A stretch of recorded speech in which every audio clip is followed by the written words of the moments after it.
¿Qué tal, hermanos? Dios los bendiga. Bienvenidos a otro culto más de Iglesia Encuentro con la Vida Merlo. Le damos la bienvenida a aquellos que nos siguen por las redes sociales, a aquellos que están presentes.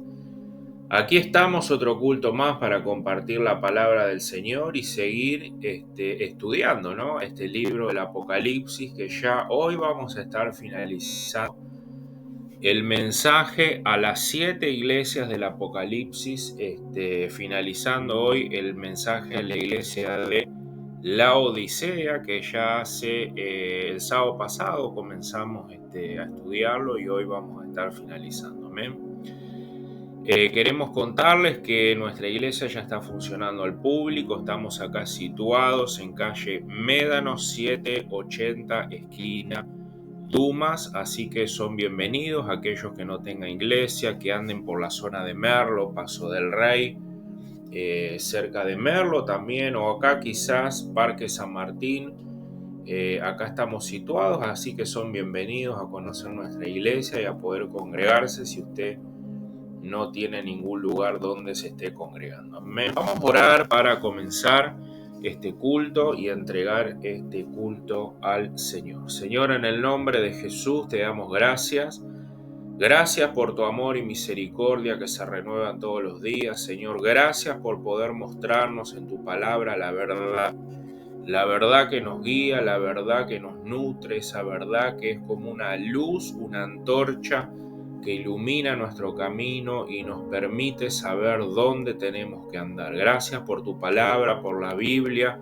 Ayúdanos, Señor, a ponerla hoy fielmente, Padre querido, y poder seguir tus mandamientos. Señor, en el nombre de Jesús te entregamos esta reunión. Te pido, Espíritu Santo, que seas tú que estés hablando en este lugar y que aquellos que estén escuchando, Señor, preparen su mente, su corazón para poder recibir esta palabra en el nombre poderoso de Jesús. Amén y amén. Hermanos, acompáñenme a Apocalipsis 3, del 14 al 22, dice así la palabra del Señor. Escribe al ángel de la iglesia en la Odisea: he aquí el Amén, el testigo fiel y verdadero, el principio de la creación de Dios, dice esto: yo conozco tus obras, que ni eres frío ni caliente.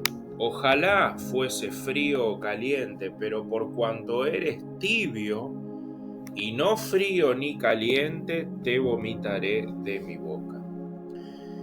Porque tú dices: yo soy rico y me he enriquecido y de ninguna cosa tengo necesidad, y no sabes que tú eres un desventurado, un miserable, un pobre, un ciego y un desnudo.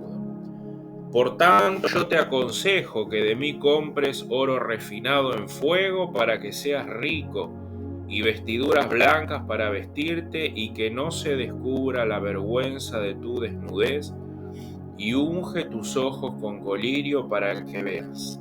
Yo reprendo y castigo a todos los que amo. Sé pues celoso y arrepiéntete. He aquí, yo estoy a la puerta y llamo. Si alguno oye mi voz y abre la puerta, entraré a él y cenaré con él y él conmigo.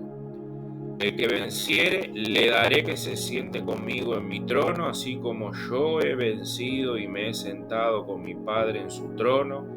El que tiene oído, oiga lo que el Espíritu dice a las iglesias. Amén.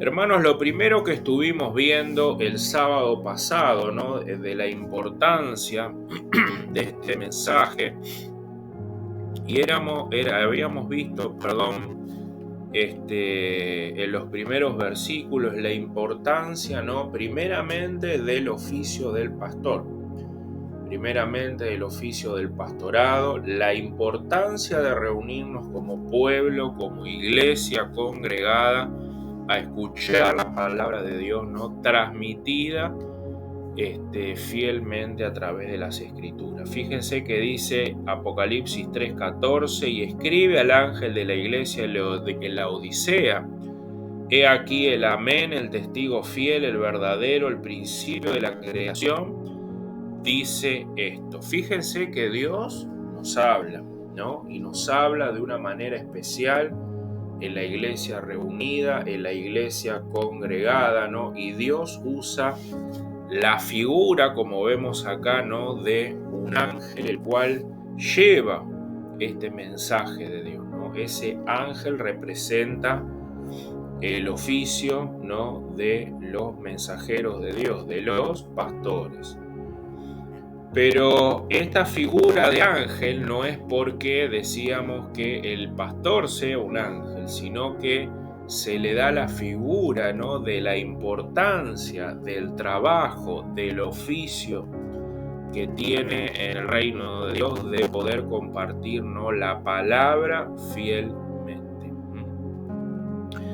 Fielmente, ¿no? El estudio de las escrituras, fielmente, ¿no? El estudio de lo que ha dicho la historia de la iglesia sobre ciertos pasajes de las escrituras, ¿no? Porque Dios no es que está hablando desde ahora, sino que Dios habla desde hace mucho tiempo, ¿no? Dice la escritura que Dios, habiendo hablado muchas veces por los profetas, ahora nos ha hablado a través de ¿quién? A través de su Hijo, a través de Jesucristo. Y todo lo que nosotros necesitamos saber para poder vivir esta vida está escrito en la palabra de Dios, ¿no? Dentro de la iglesia tenemos que entender que hay diferentes ministerios, diferentes roles, y el pastor es el encargado de proclamar la palabra de Dios fielmente, nutrir al cuerpo de Cristo para que cada uno dentro de su oficio haga su trabajo. Por eso somos un cuerpo. Es algo, hermano, que usted tiene que empezar a comprender. Un cristiano sin iglesia no es un cristiano. Un cristiano que no se congrega no es un cristiano, porque la iglesia de Cristo es un cuerpo.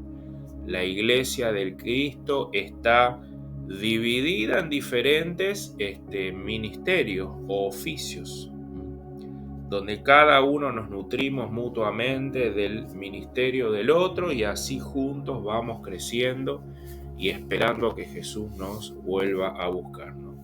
Fíjese lo que dice Efesios 4:11, y él mismo constituyó unos apóstoles, a otros profetas, a otros evangelistas, a otros pastores y a otros maestros. El oficio del pastorado es un llamado de Dios. Es un llamado de Dios, y aquel que toma muy a la ligera, ¿no?, esta verdad, diciéndose a sí mismo, no es necesario ir a la iglesia para yo recibir la palabra de Dios, se está engañando a sí mismo, porque la escritura enseña completamente lo opuesto, ¿no? Hermanos, cuando la Biblia habla de congregarnos, de reunirnos, ¿no? Habla de que somos un cuerpo, de que ahora somos piedras vivas, que ahora juntos, cuando nos reunimos como iglesia a escuchar la palabra de Dios, somos el cuerpo de Cristo, y Dios desciende de una manera especial en la reunión congregada de sus hijos para hablarles, para hacerlos crecer en la fe y para que crezcan a su imagen, que crezcan en salvación, que crezcan en piedad, ¿no? Habíamos visto en este pasaje, ¿no?, la terrible condición de esta iglesia, ¿no?, la cual Jesús dice que por ser tibio, Él los va a vomitar de su boca, dice la Escritura, ¿no? Fíjense la repulsión que le causa al Hijo de Dios este tipo de actitud en un cristiano, ¿no? Habíamos hablado de personas, ¿no? De tres tipos de personas: caliente, tibio y frío en este pasaje. Y cuando hablamos, hermanos, de alguien que es caliente, habla de un cristiano, el cual se puede ver, ¿no?, el carácter de Cristo operando en una vida, ¿no? Es un carácter manso y humilde, donde obran los frutos del Espíritu Santo. ¿Cuál es el peligro de aquellas personas que no se congregan, que no escuchan la palabra de Dios, que no escuchan la palabra de Dios a través del oficio, ¿no?, del pastorado? Entonces esa palabra no los nutre, no escuchan y ahora empiezan a evidenciar en su vida que es los frutos de la carne. Los frutos de la carne. Yo pienso, yo hago lo que quiero, a mí nadie me tiene que decir nada, yo no tengo que venir a una iglesia, yo no necesito depender de un pastor o de un ministro, ¿no? Y siempre decimos que indudablemente Dios nos habla individualmente, pero también nos habla a manera de iglesia. Hay hermanos más crecidos en la fe, que están más nutridos en la palabra de Dios y pueden dar consejos sabios y maduros respecto, ¿no?, a esta vida. ¿Por qué? Porque ya lo han vivido, porque han profundizado en las escrituras, ¿no? Así que esta persona caliente que habla la Biblia es una persona que, habíamos dicho, es una persona ferviente en su fe. Cristo nos ha regalado la salvación a través de la fe y es una persona caliente, aquella que constantemente está meditando, recordando, haciendo suyo y no duda ni siquiera un milímetro de lo que Cristo dice de él, ¿no? El que cree en mí tiene vida eterna, y es en esa fe que debemos crecer constantemente para que ahora, llenos del Espíritu Santo, ¿no?, podamos dar frutos de un corazón agradecido por lo que ha recibido, ¿no? Una persona fría, decíamos el sábado pasado, es una persona que nunca ha nacido de nuevo, una persona que está muerto en delitos y pecados, y es aquella persona que vemos todos los días cotidianamente. Una persona que está muerta en delitos y pecados vive continuamente queriendo satisfacer sus deseos malvados de su corazón y no tiene ningún mínimo de remordimiento de que está pecando contra Dios. Inclusive diciendo en su corazón que aún así, haciendo todo tipo de maldades, va a entrar al cielo. Esta persona fría no tiene conciencia de que un día se va a tener que enfrentar a un Dios 3 veces santo y necesita un Salvador, un mediador, que es Jesucristo.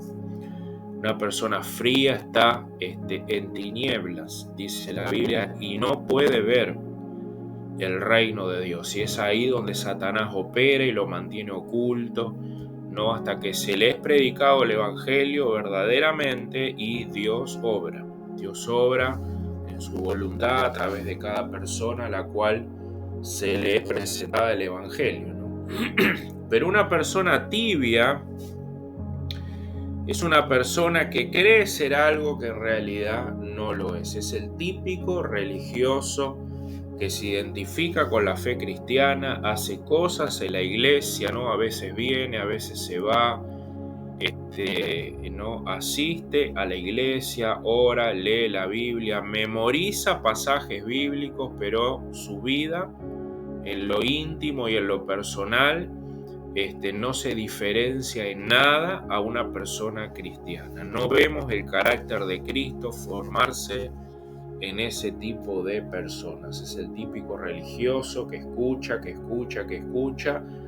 y dice en su corazón: esa palabra que hoy escuché es para el otro, no para mí.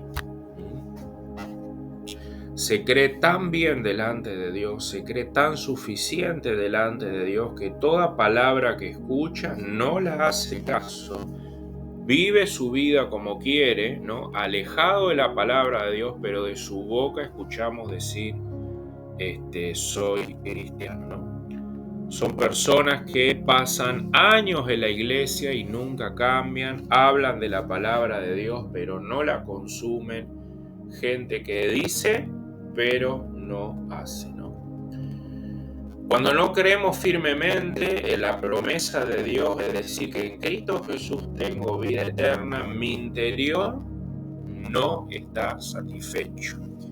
Por ende, mis obras a Dios se convierten en puras obras religiosas y sin amor.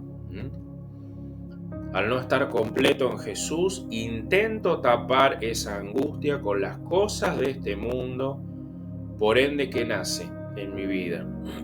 Al no estar Jesús y al tener insatisfacción en mi corazón y en mi ser, lo que nace es la idolatría y empiezo a reemplazar al Dios verdadero por el peor de todos los males, decíamos, el amor al dinero. Como dice el versículo 3:17 de Apocalipsis, ¿no? Dice, porque tú dices, yo soy rico. Fíjense, ¿dónde estaban descansando? ¿Dónde tenían su seguridad? No la tenían en Dios y en la salvación como lo más preciado, sino en las cosas materiales, no solamente en el dinero, en el poder, en las riquezas, en la autosuficiencia, ¿no?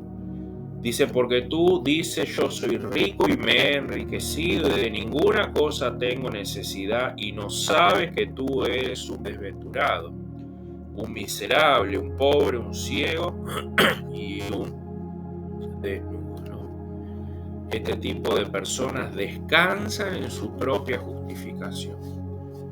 Descansan creyendo que no necesitan a Jesús y reemplazan a Dios verdadero por las riquezas de este mundo y por la idolatría y por las cosas materiales de este mundo más que a Dios.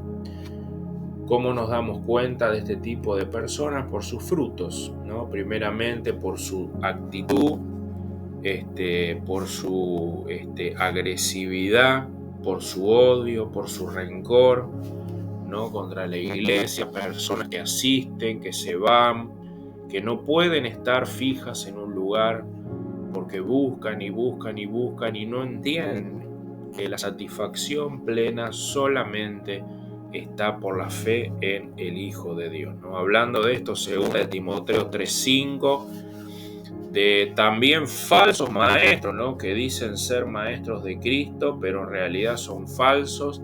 Dice que tendrán apariencia de piedad, pero negarán la eficacia de ella. A estos evita. Fíjense que tienen ¿qué? Apariencia de piedad, ¿no? Ellos hablan y dicen, sí, yo hago esto, yo hago lo otro, Jesús nos pide esto, ¿no? Pero en sus vidas cotidianas vemos completamente lo contrario. Este tipo de personas dicen creer en Jesús, pero niegan el poder de la cruz y por eso le agregan sus obras. Son personas que no creen completamente en el regalo de Cristo a través de la fe y por ende al no creer completamente empiezan a agregar obras diciendo que ahora yo tengo que ayudar de alguna manera para poder entrar al cielo y que así Dios me acepte, ¿no? ¿Qué pasa con este tipo de personas? Las obras que hacen para Dios no nacen de un corazón arrepentido que descansa en Cristo, sino que ahora sus obras nacen de un corazón, ¿no? Triste, de soberbia, ¿no? Que descansa en sus propios esfuerzos, ¿no? Dice un autor, las obras es lo que los hombres valoran, pero la fe verdadera es lo que Dios pesa, ¿no? Las obras tibias son obras que nacen de un corazón que piensa que por las obras que está haciendo para el reino de Dios, Dios lo va a bendecir y no solo eso, va a ser salvo a través, ¿no? de esas obras. Fíjense que estas personas descansan en su esfuerzo, descansan en la prosperidad material, pensando que porque tienen muchas riquezas están bien espiritualmente. El falso maestro y el falso cristiano que dicen, si mi iglesia no está llena, si yo no tengo mucho dinero, Si Dios no me prospera en este mundo, entonces Dios no está conmigo. Eso es lo que dicen los falsos apóstoles hoy de la prosperidad. Si yo no soy rico en este mundo, Dios no está conmigo. No tengo fe. Si mi iglesia no está llena, Dios no está conmigo, ¿no? Fíjense que ellos descansan no en la fe en Cristo Jesús, sino que descansan en sus propios esfuerzos, en sus propias obras, ¿no? Las obras calientes nacen de un corazón encendido por la fe, un corazón que se nutre todos los días en la fe verdadera, descansa en el perdón de Jesús, y las obras que nacen de ese corazón son obras de agradecimiento, tenga o no tenga cosas materiales en este mundo. Tenga que pasar circunstancias difíciles o no las tenga que pasar, yo sé que mi Salvador me ama por la fe que profeso en el Hijo de Dios. Amén. El tibio, al descansar en su esfuerzo, se apoya en que la idolatría, primero de su propia persona, ¿no? Es decir, su esfuerzo, y luego las cosas de este mundo, ¿no? Esas cosas lo hacen que ve rico. O sea, no ve la riqueza de su fe, suplanta la fe, que es más rica, dice la Biblia, que el oro y la plata, y ahora lo cambia por la riqueza de este mundo, ¿no? Esas cosas que lo hacen ver rico, lo hacen ver poderoso, ¿no? Pero en realidad, dice la Biblia, es ciego. Es ciego, porque la verdadera riqueza delante de Dios es la fe en el Hijo de Dios, y descansa en su obra en la cruz. Por eso Cristo le dice en Apocalipsis 3:17 a estas personas que descansaban en sus riquezas, en su poder: no sabes, tú eres ¿qué? Un desventurado, un miserable, un pobre. Fíjense que tenía mucho dinero, pero Dios les dice: eres pobre delante de mí, porque estás descansando en tu poder, estás descansando en la fama, estás descansando en tu posición, estás descansando en tu riqueza, y no estás descansando verdaderamente en la fe, en la salvación que te he regalado. Dice: eres ciego y eres ¿qué? Desnudo. Eres desnudo.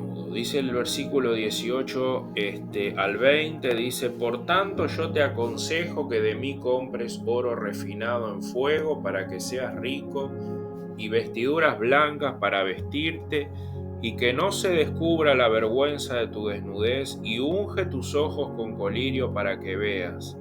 Yo reprendo y castigo a todos los que amo, sé pues celoso y arrepiéntete. He aquí, yo estoy a la puerta y llamo. Si alguno oye mi voz y abre la puerta, entraré a él y cenaré con él y él conmigo. Hermanos, Dios al que ama disciplina. Fíjense el amor de Dios por la iglesia, que aunque esta iglesia le causaba náuseas, Él en su amor y su misericordia todavía dice que espera que se arrepientan, porque los ama. Fíjense lo que dice el versículo 19: yo reprendo y castigo a todos los que amo. Sé pues celoso y arrepiéntete. Fíjense el amor, la paciencia, la misericordia del Dios Salvador de los cielos, que aunque esta iglesia le daba náuseas, dice que yo estaba esperando que te arrepintieras, porque yo te amo. ¡Qué increíble! Ese es el Dios al que seguimos, que aunque nosotros lo rechazamos, hacemos lo que queremos, muchas veces lo despreciamos, Dios nos dice: sé celoso, arrepiéntete, porque yo te amo. Estoy esperando que te arrepientas, estoy esperando que vengas a ver las verdaderas riquezas del reino de Dios. Estoy esperando que vengas a ver la cruz continuamente, todos los días, donde Jesucristo dio su vida, su sangre, sufrió por nosotros, sufrió el infierno que nosotros merecíamos. Y aún así muchas veces nos queremos alejar de ese Dios tan amoroso, ¿no? Y Jesús sigue llamando por amor, y por eso el mensaje que dice que Dios disciplina a su iglesia, disciplina a aquellos al cual Él ama porque se preocupa, ¿no?, de su iglesia. Y acá vemos, ¿no?, como un padre ama a un hijo acá en la tierra, que nosotros que lo disciplinamos, lo corregimos, le decimos esto no se hace, esto está mal, está faltando el respeto, no se dicen malas palabras, respetá a los mayores, ¿no? Le enseñamos la palabra de Dios para que aprendan sabiduría. Y así Dios, al que nos salvó, al que nos adoptó como hijos, también nos va a disciplinar.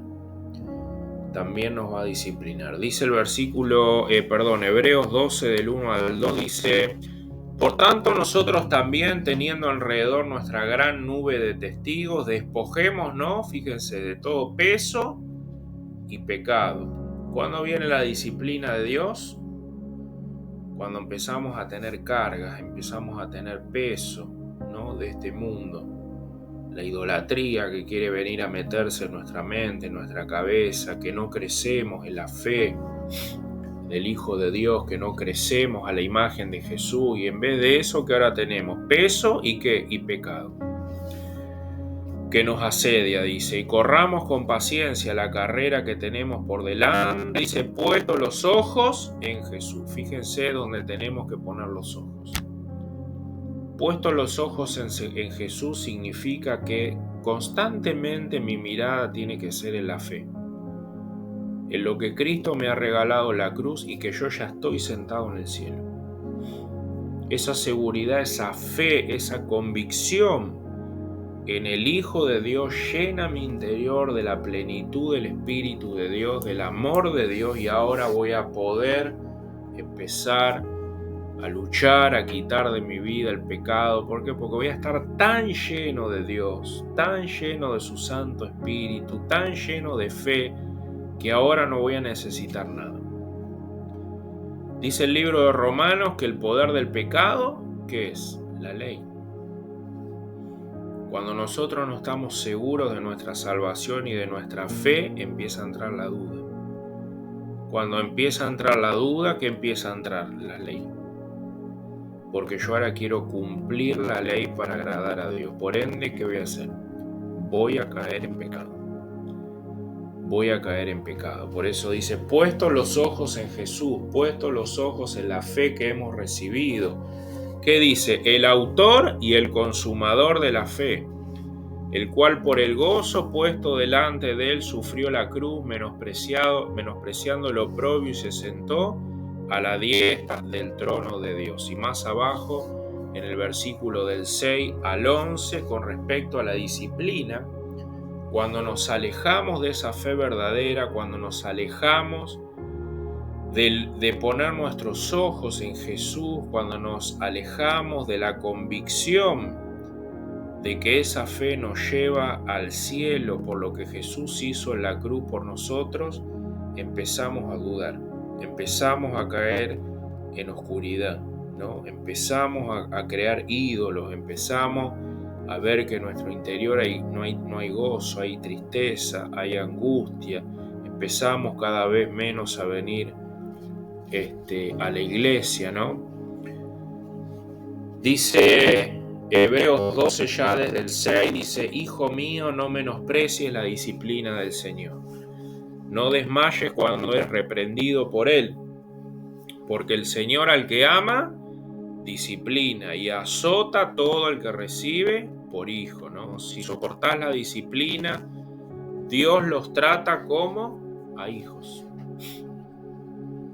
¿Qué padre no disciplina a su hijo por amor cuando está viendo que se está haciendo daño con algo? Y Dios es un Dios amoroso que nos disciplina. Dice, porque ¿qué hijo es aquel a quien el padre no disciplina, no?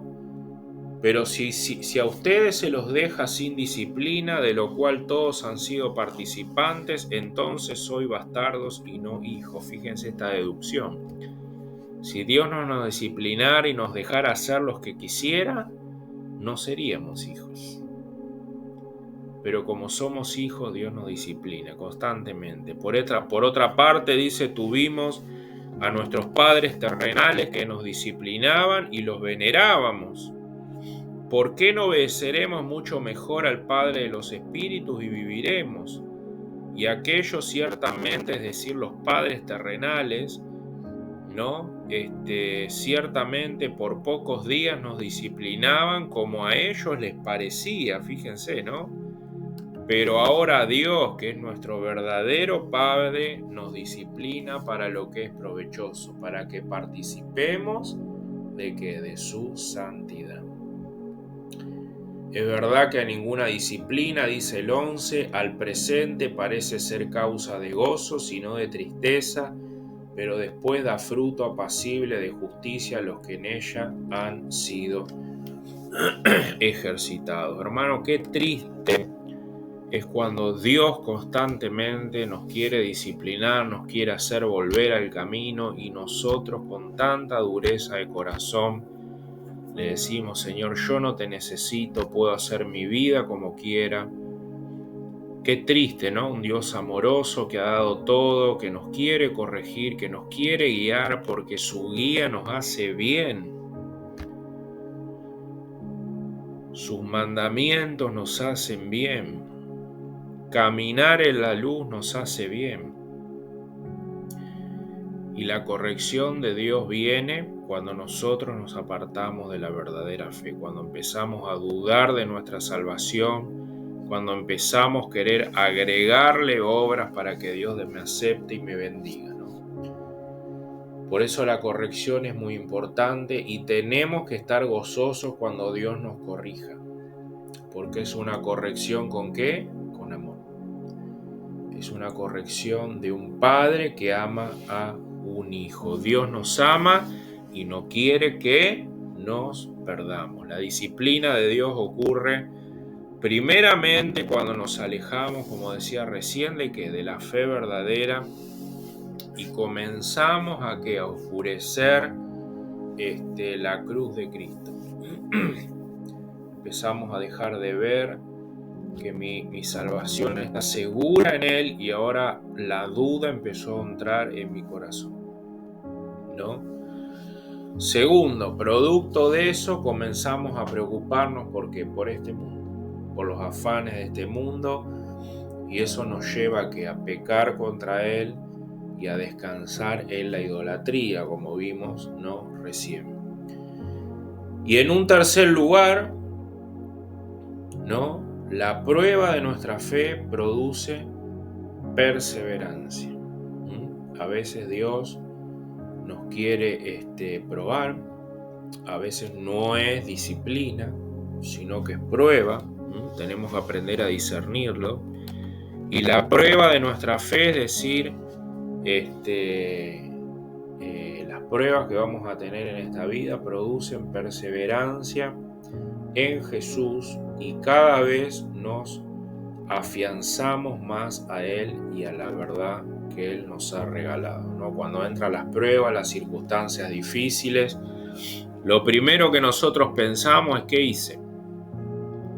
¿No? ¿Qué hice? ¿En qué me equivoqué? ¿Será que Dios me ama? ¿No? Todas esas preguntas empiezan a calar la duda de la fe.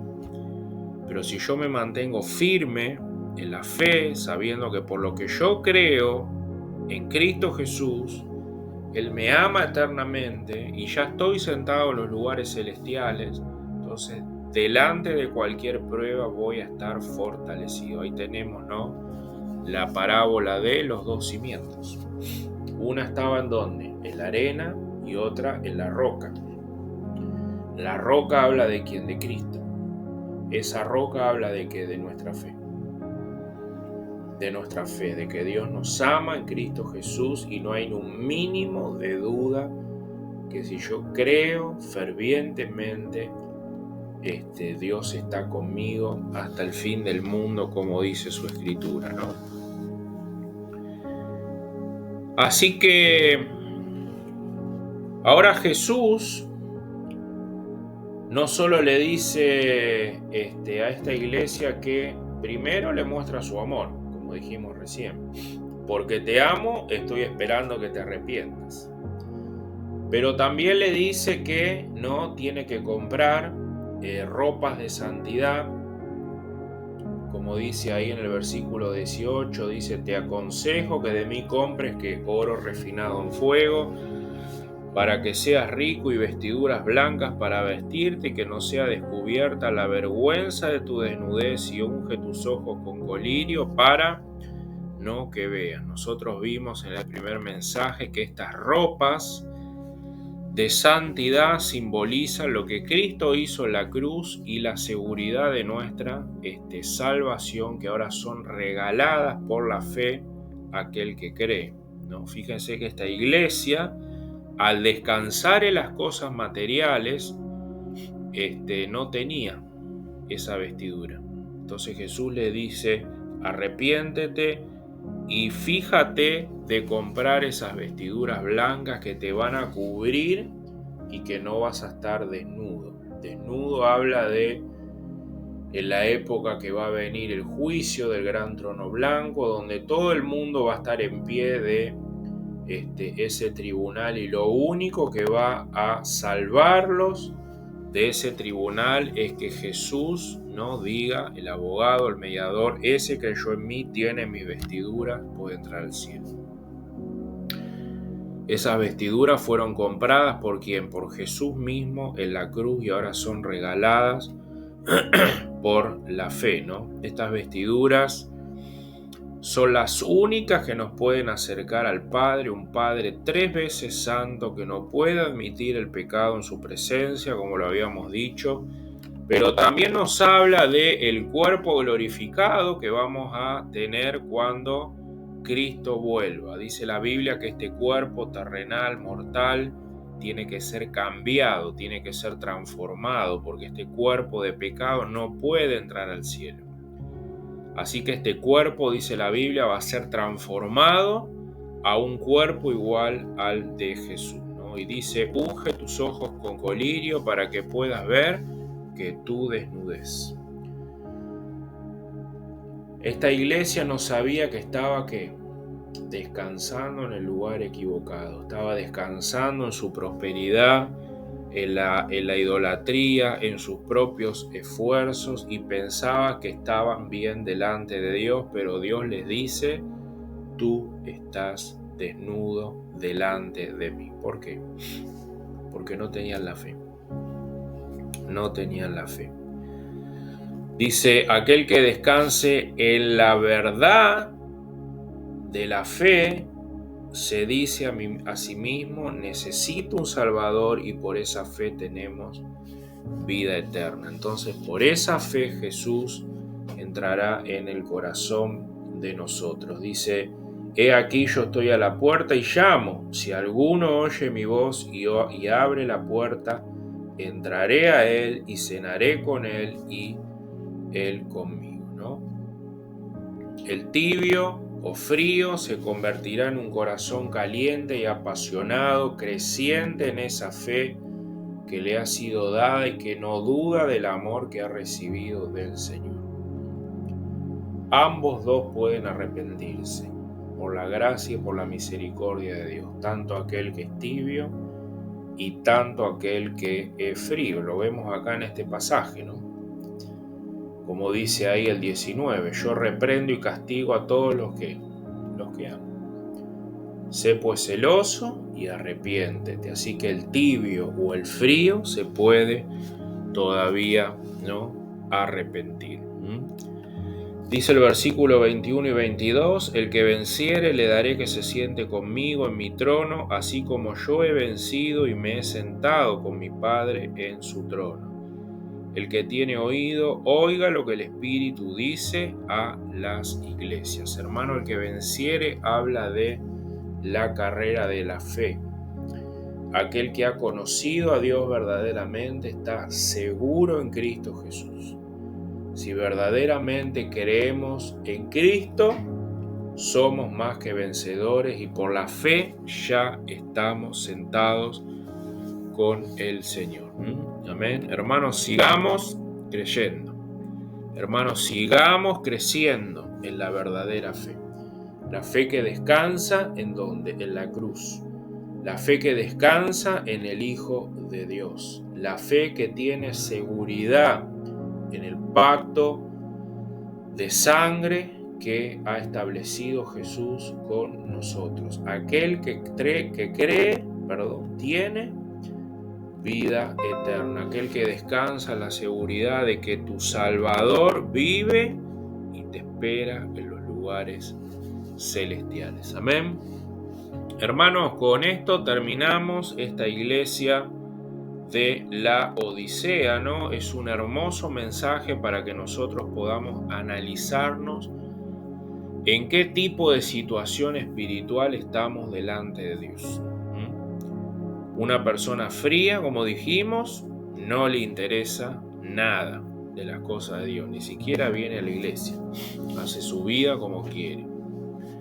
Aquel caliente, dijimos, está lleno de la fe, lleno del amor de Dios y lo vemos, ¿no? Haciendo de todo, ¿no? Y aquel que es tibio es porque su fe está débil, ¿no? Por ende sus obras son pocas.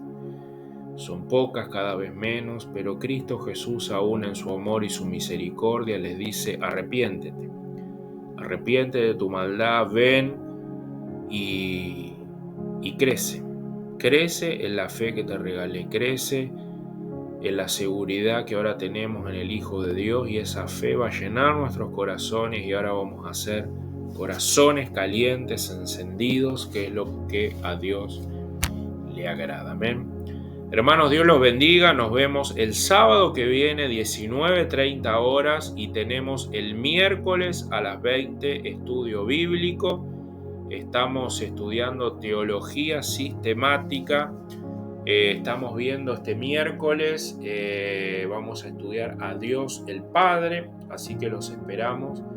Dios los bendiga y que tenga mucha paz.